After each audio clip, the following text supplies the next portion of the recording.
What's going on, ladies and gentlemen? We are back once again, and we are going to be talking about something else that needs to be talked about that we have not talked about yet on this channel, and that is Digimon Adventure Try. I can't believe that I'm finally able to review this for you guys. I'm happy I get to review this for you guys because I've been really wanting to watch these. I just haven't had the time, and then I kind of got away from it for a little bit. But after doing these weekly reviews of episodes for Digimon Adventure 2020, I've really gotten back into watching it. I've really enjoyed it. I've enjoyed talking about it with you guys, so I figured I'd go ahead and give you guys my full review of Digimon Try, what I thought about it. Now, again, if you guys have seen it, let me know what you think as always, but let's go ahead and keep it, let me know what you guys think about this. But obviously, my whole overview of Digimon Try is kind of all over the place. There was things about this I loved, there was things about this I did not like. Now, first off, I did like the animation. I thought the animation was very good. I thought the animation was very interesting. I like seeing, of course, our voice actors come back. Obviously, I watched this in the English dub. That is what I grew up on. I did not really care for Mako or Mai's character very much. I think they were very, I want to say May was very annoying. All she did was cry throughout the entirety of the movie, or the movies, however you want to say it, the mini movie series or mini series that they did for this for these films.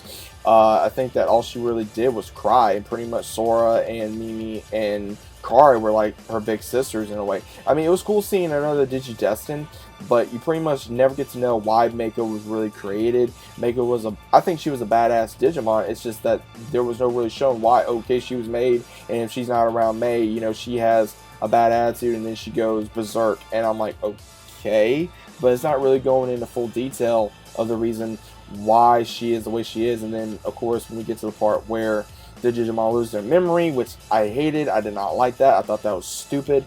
And at the same time, at the very end, oh, well, we're just going to re-download and they'll remember everything. And I thought that was really stupid the way they did that. I thought that that was pretty much of a cop-out. I did not agree with that. I also did not agree what they did with Kari. I thought Kari, I've always liked Kari. I thought she was a cool character, but her pretty much always defending May, and then always like the way she is with Ty at the very end. She's like, well, if you do that, I won't forgive you, but you're my brother and I will still fight by your side. I'm like, okay, the world's ending and you still mad at him because he's having to make a tough decision of, you know, I understand you don't want to kill another creature, but at the same time you have to do what you have to do to survive, because otherwise their world was going to be destroyed and rewritten as well. So that is pretty much what really got me in these mini films, because I was wondering through the entire time of, okay, what exactly is the point of what they are doing if they're not going to be able to defend themselves? And I noticed that Ty was pretty much almost the same way. I was kind of wondering why they had Ty like that. Obviously he's grown up, and he realizes now he can't just rush in and go, okay, well, we can't do this no more, we can't do this no more, we can't do this no more.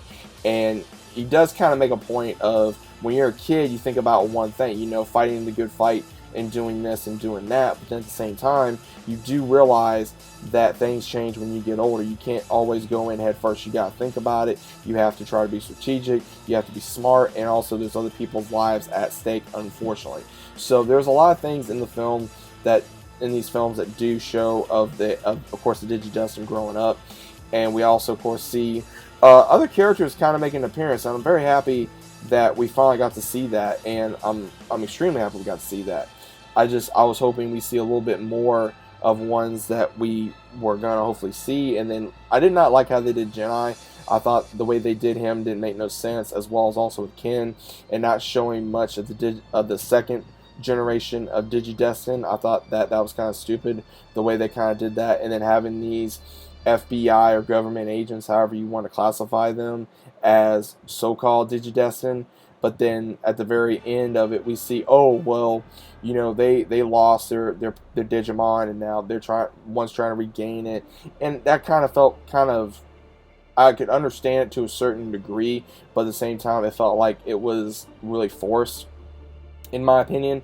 I also did not care for how they pretty much did the last of the or the previous so-called Digidestined. They pretty much just like threw them away, and they didn't really help anything. I mean, really, all that one did that was with Ty, pretty much helped him survive. And I agree, you know, he helped Ty survive, but at the same time, you know, he gave Ty enough time to get out of there and be able to bring the fight back to their world, so that way they could try to save their world. And I did not like how they supposedly killed Ty off in the very, you know, now I will admit it was cool how they did do Ty, you know, making that scene of him coming back and then going, hey, you know, I'm here, I'm here, I'm here.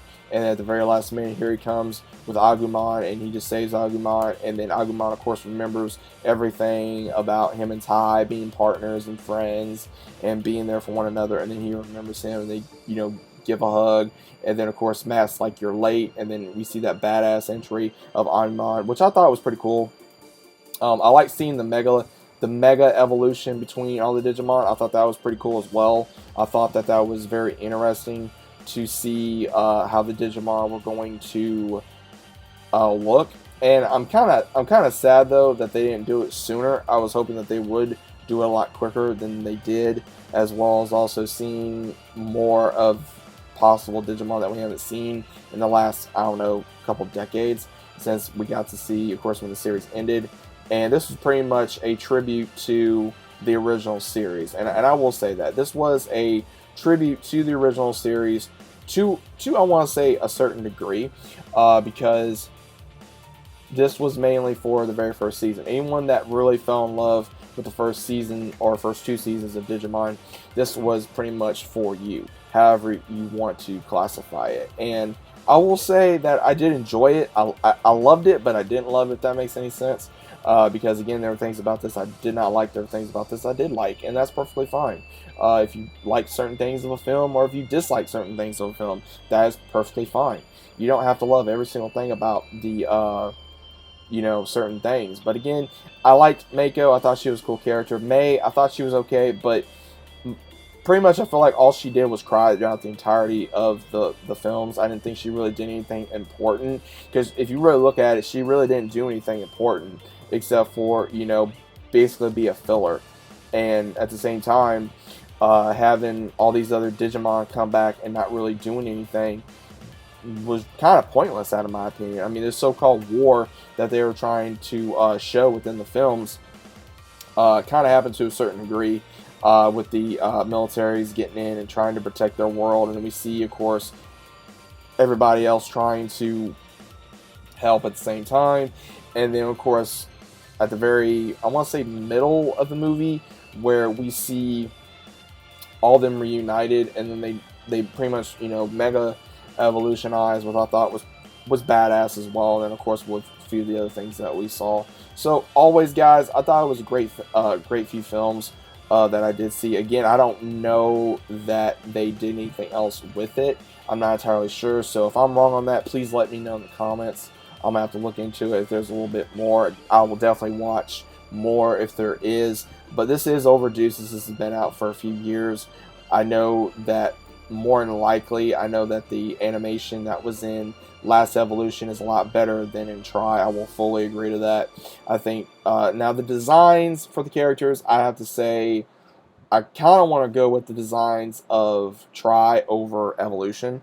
Like for Mimi, for example, for Sora, a little bit for Izzy. Ty, you know, normal. Matt, I prefer Evolution, the way he looked in there. Kari, Evolution. TK, probably Try. So, again, guys, overall, I enjoyed the films. I thought they were great. I mean, me, of course, being a Digimon fan, I'm not going to have too much to say about it. Again, I loved it, so I can't hate it, but again, I don't love it at the same time, but I do love it. So there's a lot about this I love, there's a lot about this I don't really care for. But either way, let me know what your thoughts are about this in the comments down below. If you guys are new to the channel, consider about subscribing. Links down just below as normal. Hope you guys are enjoying your day. If you guys are new to the channel, always consider about subscribing. Leave a big fat like on the video. It helps beat the algorithm. It helps me out, and I would really appreciate it. Let me know your thoughts about this in the comments, about Digimon Try. Did you love it? Did you hate it? I'd like to know the reason why. And as always, guys, I'll see you on the very next video and in the comment section.